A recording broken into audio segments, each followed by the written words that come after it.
자, 여러분, 오늘은 기독교의 절기 중 가장 기쁘고 중요한 절기 중 하나인 부활절입니다. 바로 오늘 부활주일인데요. 우리가 매주 주일에 예배를 드리는 이유는 예수님의 부활을 기념하기 때문입니다. 그래서 어찌 보면 이 기독교, 우리의 이 개신교 자체가 어떻게 보면 이 부활에서 시작됐고 부활에서 출발했기 때문에 우리는 이 예배를 예수님이 부활하신 주일 함께 예배를 드리고 있습니다. 여러분, 오늘 특별히 프리페어 우리는 부활주일 좀 이제 번외편으로 오늘은 부활주일에 맞춰서 프리페어 무엇을 이 부활주일에 맞춰서 오늘 우리는 준비할까, 이 프리페어의 좀 번외편으로 우리가 오늘 함께 좀 부활절 말씀을 좀 나눴으면 좋겠어요. 예수님이 여러분 십자가에서 죽으시고 그리고 장사된 지 사흘 만에 부활하셨다라는 것이 우리가 신앙 고백으로도 사도신경으로도 예배 전에 우리가 고백하는 우리 어떤 중요한 믿음입니다. 예수님이 십자가에 죽고 사흘 만에 부활하셨대요. 자, 예수님의 부활은 죽음과 부활 사이에 시간이 존재했어요. 예수님의 피가 흘려진 십자가에서의 죽음, 그리고 죽음 이후에 3일의 시간이 있었다라는 것이죠. 그리고 3일 후에 예수님이 부활의 영광을 누리게 되셨습니다. 여러분, 이 3일의 시간을 오늘 좀 주목해 보려고 해요. 여러분, 예수님이 3일 동안 뭐 하셨을까요? 3일 동안 예수님은 왜 십자가에서 피 흘려 죽으시고 다 이루었다라고 죽으신 후에 바로 부활하시지 않고 왜 이 3일의 시간이 두었을까? 혹자는 이 3일의 시간을 어쨌든 우리가 3일장도 하잖아요. 사람이 정말 제대로 죽음을 확인하기 위해 3일이 시간이 걸려서 라고 하는 어떤 근거를 대기도 합니다. 뭐 일리가 있습니다. 그러나 정말 왜 예수님은 3일의 시간을 두셨을까? 3일의 시간은 그렇다면 무엇을 의미할까? 오늘 우리가 이 부활주일에 이 부분을 우리가 함께 좀 묵상하면서 주의 은혜를 나누고 싶어요. 특별히 부활절을 정말 준비하면서 이 3일의 시간을 한번 저도 생각해 보게 됐습니다. 왜 3일의 시간이 존재해야 했을까? 그리고 주님이 이 지나신 죽음의 3일의 시간은 우리에게 어떤 의미를 가지고 있을 것인가? 오늘 본문을 우리가 한 절 말씀을 읽었어요. 이 부분을 우리가 한번 좀 조금씩 파헤쳐 가길 원합니다. 자, 요나가 밤낮 사흘 동안 큰 물고기 뱃속에 있었던 것 같이 나도 인자도 밤낮 사흘 동안 땅 속에 있을 것이다. 부활을 예고하시면서 부활에 대한 말씀을 예언하시면서 나도 3일간의 시간, 땅 속에 죽음 가운데 있는 시간이 3일간 있을 건데 요나가 그러했던 것처럼 나도 그렇게 3일의 시간을 보낼 거야. 요나의 이야기를 빗대어서 부활을 설명하셨어요. 자, 그럼 요나의 사흘의 시간이 어떤 의미였는지가 우리가 한번 정리해 볼 필요가 있겠죠. 자, 요나의 사흘의 시간은 어떤 시간입니까? 자, 여러분 잘 아시는 요나가 사흘 동안 어디에 있었어요? 큰 물고기 뱃속에 들어가 있었던 우리 요나의 이야기를 우리는 잘 알고 있습니다. 자, 요나는 하나님의 선지자로 부름을 받았어요. 하나님의 사람으로 하나님의 선지자, 하나님의 일을 하는, 하나님의 말씀을 대언하는 선지자였습니다. 그러다가 어느 날 요나에게 하나님의 음성이 임해옵니다. 요나야, 니느웨로 가서 니느웨에 나의 복음을 전하거라. 요나가 깜짝 놀랐어요. 네? 니느웨로 가라고요? 니느웨는 좀 아니잖아요, 하나님. 왜냐하면 니느웨는 당시 이스라엘과 원수였어요. 니느웨는 그 원수 아수르의 수도였죠. 그러니까 원수인 거예요, 원수. 지금 원수들에게 가서 복음을 전하라고요? 우리를 그렇게 못 살리고 우리를 멸망시키려 하는 그 나라에 가서 지금 복음을 전하라고요? 그건 좀 아니잖아요. 그곳에도 내가 사랑하는 사람들이 있다. 가서 전해라. 주님, 그래도 그건 아닌 것 같아요. 요나는 순종하기가 어려웠어요. 가라고 하시지만 이것만큼은 순종이 너무 어려운데요. 주님, 제가 머리로는 아는데 주님 맞는데요. 주님의 마음 알겠는데요. 제가 이거 할 수가 없겠어요. 그리고는 니느웨가 아니라 도망쳐 버려요. 다시스로 가는 배를 타고 떠나버립니다. 완전 정반대로 요나가 순종하지 않고 배를 타고 떠나버려요. 계속 불순종을 하는데 어디까지 불순종하냐면 그 배에서 결국 요나 때문에 막 폭풍이 몰아치고 문제가 막 생기고 그 사람들이 요나를 이제 죽여야겠다. 얘 때문에 그런다. 요나를 이제 죽이려고 물속에 던지려고 하는 그 순간에도 요나가 어땠어요? 어디까지 불순종했냐면 지금 자기를 던져 죽이려고 하는데도 고집을 꺾지 않았어요. 아니야, 나는 안 돼. 그래도 몰라. 에이 몰라. 여러분 그런 마음 있을 때 있죠. 하나님 앞에. 그죠? 에이 하나님 몰라요 하면서 그냥 마음대로 하세요. 요나가요. 주님의 마음, 주님의 말씀이 있었는데 막 불순종하고 고집을 꺾지 않습니다. 그리고 마침내 어떻게 돼요? 성경은 자비가 없어요. 어떨 때는 물에 던져버려요. 근데 거기서 주님의 일이 시작되죠. 큰 물고기가 요나를 삼켜요. 그리고 요나가 자기는 그냥 목숨을 끊으려 했는데 큰 물고기로 주님이 나를 은혜를 베푸시고 여기서 내 생명을 보존하게 하실 때 그 물고기 뱃속에 밤낮 사흘을 보내면서 비로소 요나가 순종을 하게 되죠. 하나님의 은혜를 고백하게 되고 자신의 연약함을 고백하게 되고 하나님 앞에 굴복하게 됩니다. 그리고 그 3일 동안 하나님의 사랑에 다시 회복되고 하나님의 순종, 자신의 뜻을 내려놓고 하나님의 뜻과 하나님의 말씀 앞에 순종되어지는 시간을 보냅니다. 여러분 요나의 3일의 시간은 어떤 시간이었어요? 하나님의 뜻과 내 뜻 사이에서 이제는 하나님의 뜻으로 하나님의 말씀으로 하나님의 인도함으로 맞추어지는 시간이 그 3일이었습니다. 여러분 예수님의 죽음과 부활 사이에 있는 3일은 이것을 믿는 저와 여러분에게 어떤 시간을 의미할까요? 여러분 예수님이 죽고 부활하셨어요. 예수님이 죄와 사망의 권세를 십자가에서 해결하셨어요. 다 이루었도다. 생명이 우리에게 임해 왔습니다. 그리고 우리는 그것을 믿음으로 우리는 거듭납니다. 그러나 우리가 이 땅에서 여러분 예수님을 믿고 정말 중요한 건 뭐예요?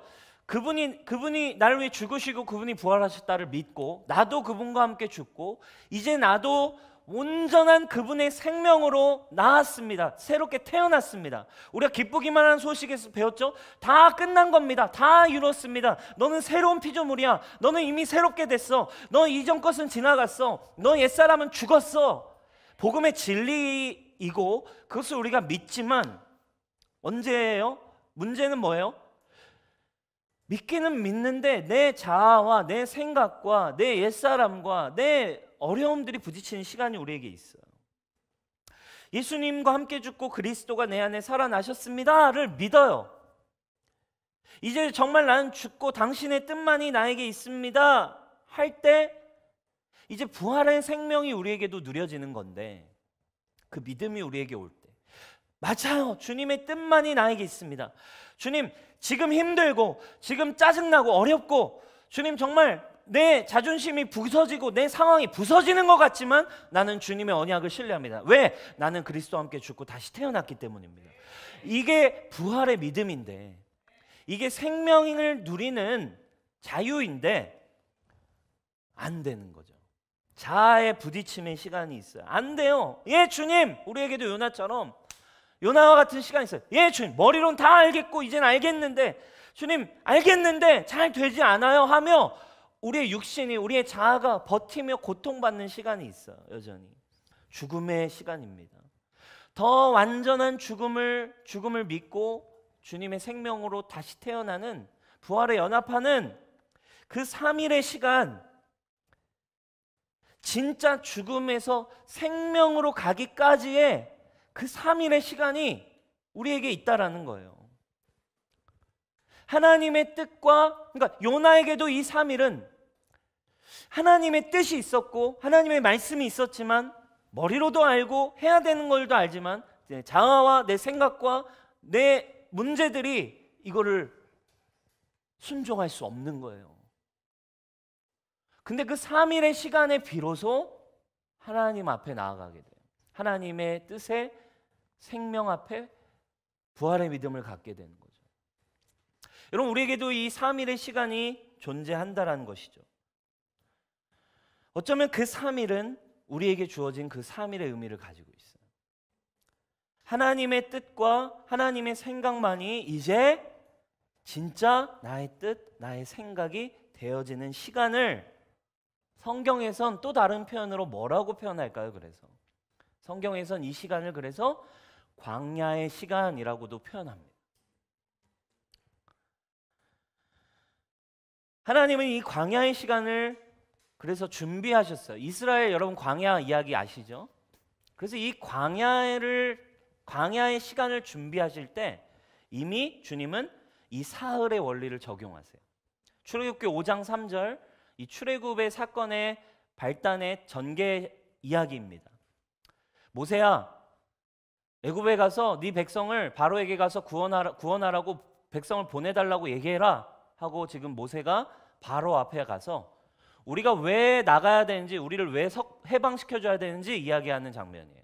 이렇게 얘기합니다.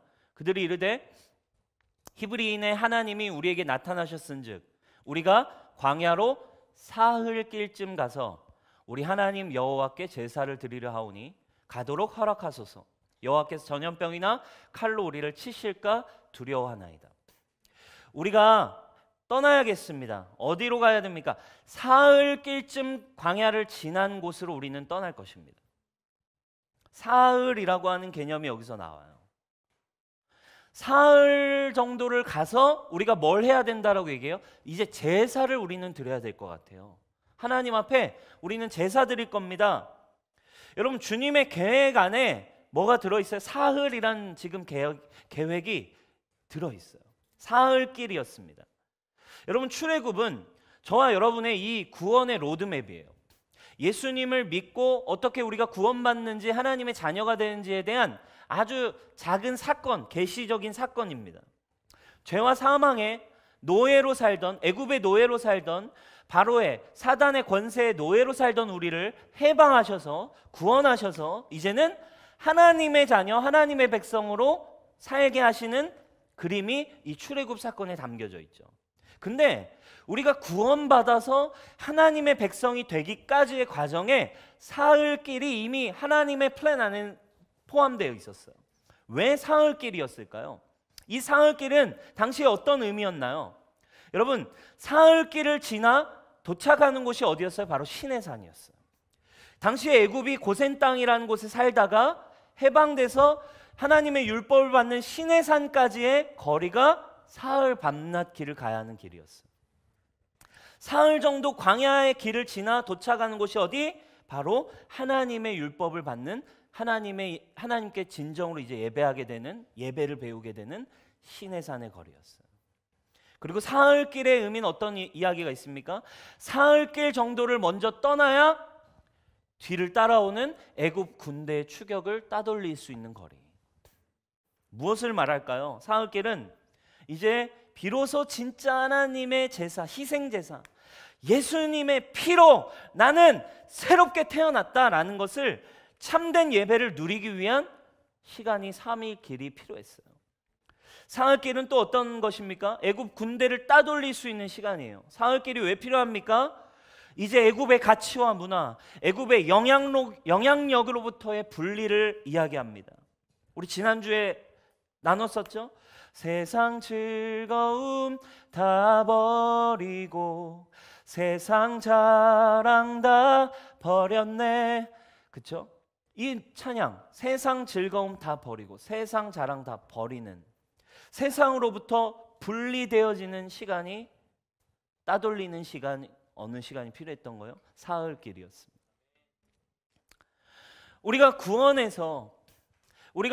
예수님의 십자가를 믿고 온전한 부활의 능력으로 살아가기까지의 예수님의 침묵의 시간, 죽음의 시간, 사흘의 시간, 이게 있어요. 바로 광야의 시간이 주어져요. 구원받을 때 홍해를, 우리가 신앙생활 여러분 이해하셔야 돼요. 우리 청년 여러분 신앙생활 할 때 처음 주님을 만날 때 구원의 감격, 죄로부터 해방을 들을 때 여러분 너무너무 행복하고 너무너무 기쁘고 정말 그만큼의 자유가 없죠. 그러나 진짜 부활, 진짜 생명, 진짜 기적을 경험할 때에 뭐가 주어져요? 사흘의 시간이 있어요. 광야의 시간이 있다고요. 그러나 우리는 이걸 이해하지 못해요. 주님 왜 이렇습니까? 나 처음엔 좋았는데 신앙생활 하면 할수록 이상하게 뭔가 더 어렵고 더 옛날보다 힘든 느낌이 왜 드는 거야? 이 3일의 시간을 우리가 이해해야 하는 거죠. 광야의 시간이 있어요.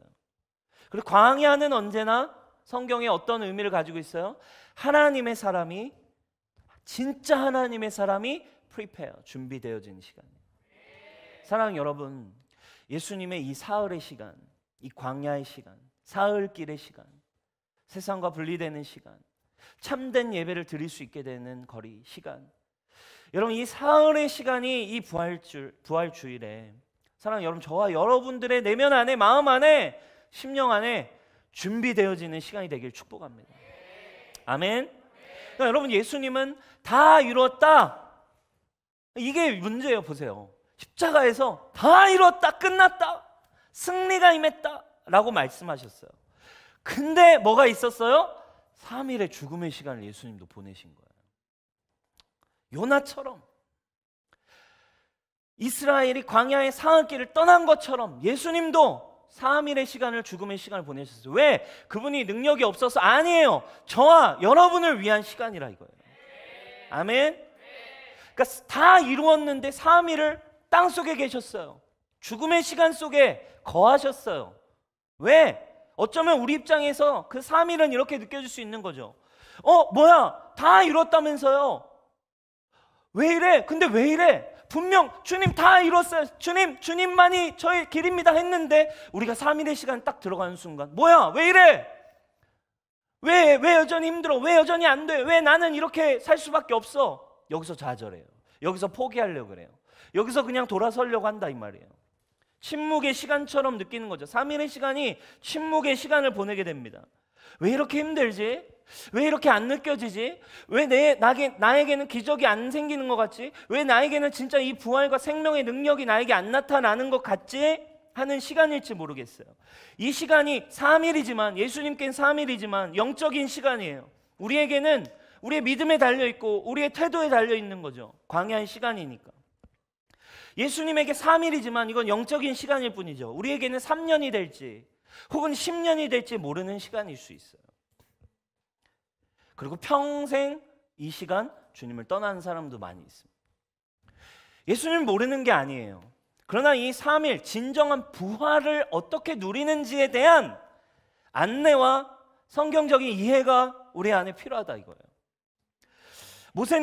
모세는 이 3일의 시간을 어떻게 보냈습니까? 자신의 성품을 만들기 위해 40년 보내고 하나님의 사람이 되기 위해 또 40년을 보냅니다. 예수님에겐 3일이었지만 모세는 80년의 광야를 보냈어요. 80년의 사흘길을 모세는 걸었습니다. 여러분에게 사흘길은 어느 정도입니까? 때로는 3일길의 시간, 3일의 시간이, 이 광야의 시간이 때로는 우리의 인생의 브레이크처럼 느껴지기도 해요. 브레이크, 막다른 골목처럼 때로는 느껴지기도 합니다. 사랑하는 여러분, 이때 절망하지 않고 서러워하지 말고 분명하게 믿음의 눈을 드셔야 합니다. 사흘길의 막 브레이크와 같은 광야의 시간이 부딪힐 때 내 뜻과 하나님의 뜻이 지독하게 잘 안 되는 시간, 그때가 믿음의 눈을 들어야 할 때라 이 말이에요. 우리는 주님 닮기 원해요 라는 말을 자주 합니다. 그러나 주님 닮는 것이 쉽게 되어지는 것은 아니에요. 주님은 분명히 다 이루셨어요. 그러나 그 부활의 생명을 믿음으로 누리는 시간에 자아에 부딪히는 시간이, 내 옛사람과 내 내면과 내 상처와 쓴뿌리와 부딪힘의 시간이 쉽지만은 않습니다. 하나님은 우리를 부활의 삶, 예수님과 똑 닮은 존재로 살게 하시려고 예수님이 경험하신 것을 경험하게 하십니다. 외로움, 유혹, 스트레스와 비난과 거절, 배신 같은 주님 지신 십자가를 작은 십자가로나마 우리가 지게 하시면서 우리 안에 예수님을 닮은 성품을 창조해 가기 시작하십니다. 성령의 열매, 이제 예수님을 믿고 부활의 생명을 누린 자들이 이제 성령의 열매를 맺기 시작해요. 여러분 열매 원하시죠? 열매 맺기 원하십니까? 주님 우리 안에 생명 부활이 누려지면 이제 성령의 열매가 우리에게 맺어지는데, 이 성령의 열매는 어때요 여러분? 성령의 열매와는 정반대의 특정한 상황들로 인도하셔서 정반대의 상황에서 성령의 열매를 맺게 하신다는 게 참 희한하고 어려운 일이에요. 그렇죠? 하나님은 우리가 도저히 사랑할 수 없는 사람을 곁에 두셔서 사랑의 열매를 맺게 하세요. 도저히 참을 수 없는 상황과 환경 속에서 우리에게 오래 참음과 인내를 열매 맺게 하세요. 갈 바를 알지 못하는 상황에서 그 길을 걸어가게 하시면서 믿음과 언약을 경험하게 하시는 거예요. 폭풍과도 같은 수많은 나를 집어삼킬 것 같은 상황과 환경 속에, 그 속에서 평안을 주세요. 할렐루야. 교만해질 수 있는 상황과 순간 속에서 우리에게 겸손을 가르치십니다. 우린 그렇게 예수님을 닮아가는 거예요. 사랑하는 여러분, 그래서 우리에게 부딪힌 문제와 장벽과 어려움은 모두 우리의 인격 속에, 우리의 내면 안에, 성품 안에, 우리의 새로운 존재 안에 진짜 예수님의 생명과 예수님의 성품을 갖게 하시려는 하나님의 뜻입니다. 사흘 길은 하나님의 뜻이었어요. 사흘 시간은 하나님의 예비하심이었어요. 사흘 길은, 죽음의 시간은 하나님의 완벽한 플랜이라 이거예요. 할렐루야. 이것을 알고 믿냐 안 믿냐가 하나님의 사람으로 프리페어 되는, 진짜 부활을 누가 드리느냐. 우리가 부활의 믿음으로 살기까지는 그래서 시간이 걸리고 치열한 삶의 현장에서 깨어지고 부서질 때 영그러지기 시작합니다. 오늘날 초스피드의 시대를 사는 우리는 늘 속도를 중요하게 생각해요. 그래서 우리는 늘 주님 빨리 해결해 주세요. 주님 빨리 회복시켜 주세요. 빨리 반전시켜 주세요. 우리는 조급하게 이 어려움에서 빨리 벗어나고 빨리 변화되고 빨리 열매 맺고 싶어 합니다. 그러나 하나님은 우리를 즉시 변화시키실 수 있지만, 모든 걸 한 번에 주님은 반전시키실 수 있는 분이시지만, 주님이 선택하신 방법은 그게 아니라는 걸 알아야 돼요. 씨를 뿌리고 인내하고 기다리고 세상 속에서 죄를 이기며 천천히 나아가는 한 걸음 한 걸음이라는 사흘길의 방법을 하나님이 선택하신 거예요. 따라합시다. 한 걸음 한 걸음. 사흘길의 방법. 사랑하는 여러분, 이 빨라야만 한다라는 이 조급한 시대에 사랑하는 여러분, 이 사흘의 시간을 묵상할 수 있기를 주님의 이름으로 축복해요. 여러분에게 예수님의 믿음이, 예수님을 사랑하는 마음이 있습니까? 그럼 이미 여러분은 예수님이 함께 하신 하나님의 자녀입니다. 아멘. 그러나 힘들고 어렵고 여전히 부딪히는 시간, 인내하는 시간, 깨어진과 같은 시간이 있습니까? 여러분 기뻐하십시오. 하나님의 사흘길 시간이 있습니다. 여러분들에게 부활의 열매가 맺어질 것입니다. 믿음을 선택할 수 있어요. 그래서 우리는 이 문제에서, 주님 이 문제에서 빨리 해결되게 해주세요, 주님 이걸 좀 어떻게 해주세요 라고 기도하기보다 주님 닮게 해주세요 라고 기도하시길 축복합니다. 왜 납니까? 내가 뭘 잘못했길래 나에게 이런 일이 생깁니까? 라고 원망하지 말고, 주님 제가 무엇을 배우길 원하십니까? 라고 질문하시기를 축복합니다. 아멘. 광야와 고통에서 아무것도 배우지 못하고 탈출하려고 하는 것은 정말 시간 낭비입니다. 계속 돌게 되어 있어요. 결국 다시 그 길로 가게 되어 있어요. 돌고 그게 광야의 사흘길로 끝날 것을, 1년이면 끝날 것을 이스라엘은 40년이었어요. 광야와 고통의 시간을 낭비했어요. 원망했습니다. 주님 왜 구원하셨습니까? 모세 왜 우리를 꺼냈니? 다시 차라리 돌아가게 해. 요나처럼 나 그냥 죽어버릴 거야. 차라리 죽는 게 나아. 차라리 이렇게 사는 것보다는 여러분 이런 시간 속에서는 어떻게 돼 있어요? 이 광야의 시간을 낭비하는 걸 뿐이에요. 여러분들의 시간만 지나갑니다. 3일의 시간은 하나님의 인도함의 시간입니다. 우리가 이 땅에서 생명을 누리기까지 하나님의 생명, 예수 그리스도의 형상으로 살기까지의 여러분 시간이 있음을 여러분 믿음으로 오늘 받으시길 주님의 이름으로 축복합니다. 진정한 자아가 죽고 예수가 사는 죽음으로 들어가는 시간, 이 땅에서 생명을 누리기까지 하나님은 우리가 하나님의 사람으로, 부활의 사람으로, 부활의 증인으로 준비되기를 원하고 계십니다. 사랑하는 여러분, 이 시간이 하나님의 인도하신 시간임을 믿고 사흘길, 사흘의 시간을 두려워하지 않길 축복합니다. 왜? 하나님 절대 시간 낭비하지 않으신 하나님이에요. 지금 길은 가장 빠른 길이에요. 하나님은 선한 목자이십니다. 아멘. 이 믿음이 여러분들에게 있기를 주님으로 축복해요. 주님 왜 이렇습니까가 아니라 주님 제가 무엇을 배우기 원하십니까? 저에게 믿음을 주십시오. 예수님의 믿음을 주십시오. 할렐루야. 저는 이런 이 성숙이, 성품이 이 사흘길의 시간, 여러분들의 시간 가운데 성령의 열매를 맺기 위해 성령의 열매와는 정반대되는 상황 속에 있는 여러분에게 진짜 부활의 믿음이 여러분들에게 계시되어지기를 주님의 이름으로 축복해요. 결론을 맺고 싶어요. 여러분, 아브라함이 이삭을 바치는 사건, 굉장히 중요한 부활의 계시적인 사건이에요.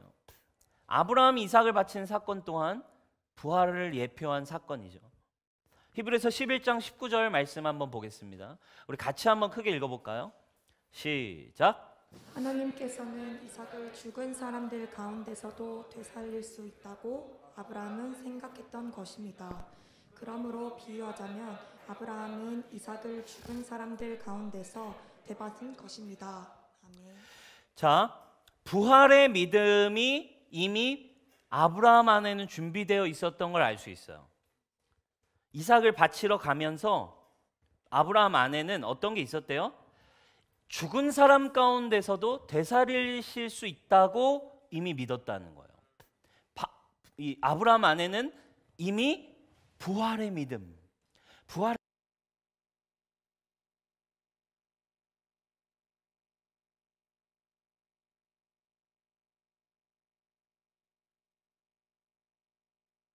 정확하게 사흘길 광야를 걷는 시간이 있었어요. 창세기 22장 2절, 3절, 4절이에요. 하나님이 말씀하셨다. 너의 아들, 네가 사랑하는 외아들 이삭을 데리고 모리아 땅으로 가라. 내가 너에게 일러주는 그 산에서 이삭을 번제물로 바쳐라. 아브라함이 다음날 아침에 일찍 일어나서 생략됐고요. 그는 하나님이 그에게 말씀하신 그곳으로 길을 떠났습니다. 4절 이렇게 나와요. 며칠 만에, 사흘길 만에 아브라함 고개를 들어 그 산을 만나게 됐어요. 여러분 너무 놀랍지 않습니까? 아브라함이 이삭을 분명히 살리실 거라는 부활의 믿음을 갖기까지 아브라함은 며칠을 걷게 하셨어요. 하나님이 사흘길을 아브라함도 걸어가게 하셨어요. 이 사흘길 동안 한번 생각해 보세요. 이 사흘길 동안 아브라함에게는 다른 생각이 없었을 거예요. 하나님이 말씀하신 거. 요나는 돌아갔어요. 요나는 피했어요. 근데 아브라함은 말씀하신 그 순간 바로 사흘을 시작하는 거죠. 말씀하신 그 순간 아침에 일찍이 일어나서 다른 생각은 없었어요. 하나님이 말씀하신 곳으로만, 하나님이 나에게 주신 곳으로만, 하나님이 명령하신 곳으로만, 하나님이 나에게 주신 약속을 향해서만 아브라함은 걸어갔습니다. 다른 곳으로 가지 않았고 방황하지 않았고 곧장 그 길로 아브라함은 걸어 들어갑니다. 주님이 주신 길로 바로 따라갔대요. 그리고 그 시간 뭘 했겠습니까? 그 시간 속에 아브라함 안에 걸어가며 한 걸음 한 걸음 한 걸음 아브라함 안에 하나님을 향한 신뢰, 하나님을 향한 믿음, 하나님을 향한 마음, 하나님을 향한 사랑, 하나님에 대한 약속, 그동안 나의 실패 속에서 하나님 주셨던 신실함을 묵상하며 하나님은 죽은 자를 살리실 수 있는 부활의 하나님이다. 부활의 믿음이 한 걸음 한 걸음 그 사흘길 동안 아브라함 안에 완성됐어요. 아브라함은 주님을 따라갈 수 있는 하나님의 사람으로 준비됐어요. 여러분, 이게 굉장히 영적인 어떤 계시적인 예표이죠. 아브라함이 사흘길이었지만 아브라함에겐 더 긴 시간이 있었잖아요. 20년이 넘는 시간.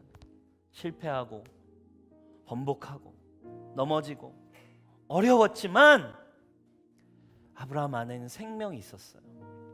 여러분 이 부활절 여러분들을 격려하고 축복하기 원해요. 부활의 아침이지만, 부활절이지만, 부활은 무슨, 나의 삶은 이렇게, 나의 삶은 이렇게 여전히 찌질한데, 나는 이렇게 주님께 순종할 수 없는데, 나는 주님을 따라가기에 너무 부족하고 연약하고 실패를 반복하는데, 그러나 그게 아니라 여러분 사흘길을 걷고 계신 거예요. 이 시간 눈을 들어 하나님 바라볼 수 있길 축복해요. 언약을 바라볼 수 있길 축복해요.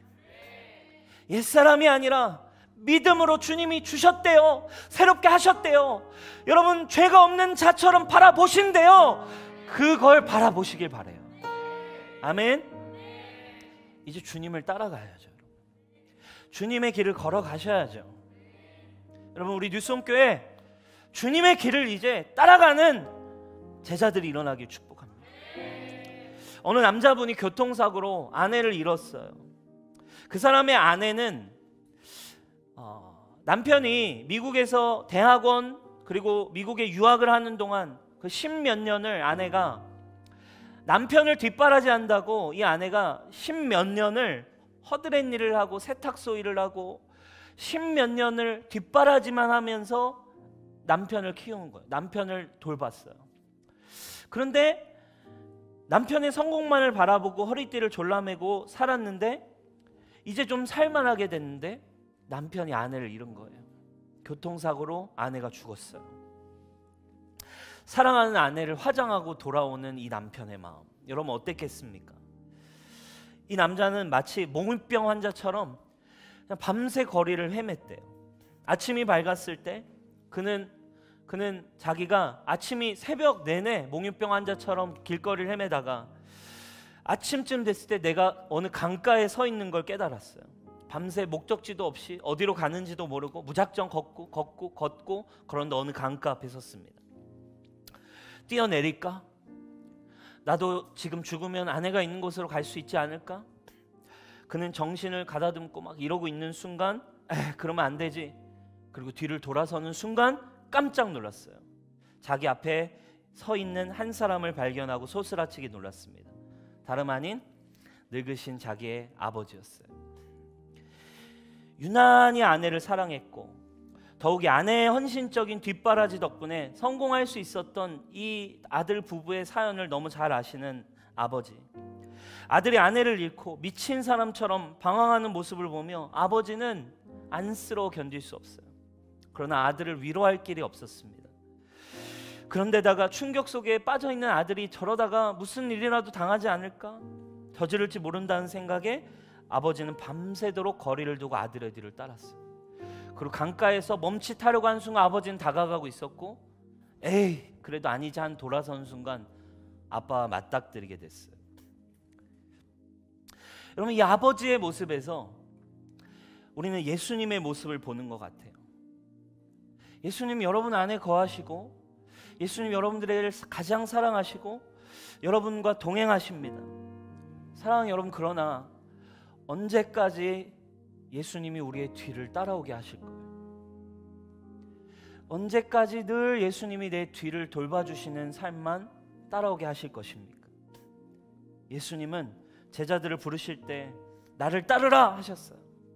그리고 그들은 모든 걸 버려두고 예수님을 따랐습니다. 그리고 그럴 수 없었죠. 예수님이 뒤에서 그들을 격려하고 끝까지 배반하고 찌질했던 끝까지 예수님은 제자들을 뒤에서 격려하셨습니다. 그러나 부활의 아침이 임하고 성령이 그들에게 임한 순간 이제 예수님이 그들을 따라가는 것이 아니라 이제는 그들이 앞서가시는 예수님이 가신 길을 예수님과 같은 삶을 살아내는 제자들로 변화된 것처럼 사랑하는 여러분, 이 부활의 아침, 이 부활의 예배 가운데 저는 저와 여러분 힘들고 어렵고 찌질하고 여러분 실패했지만 이 시간 우리가 성령 하나님을 초청하기를 원합니다. 성령 하나님, 저에게 부어주셔서, 저에게 임재하셔서, 주님, 제가 이제 이 부활의 영광을, 부활의 믿음을 가지고 예수님 따라가게 해주세요. 예수님 쫓아가는 제자로 준비되게 해주세요. 저 여러분 이제 예수님이 제자로 부르십니다. 이 부활의 아침 예수님을 따라가는 자들로 프리페어 되는 저와 여러분 될 수 있기를 주님의 이름으로 축복해요.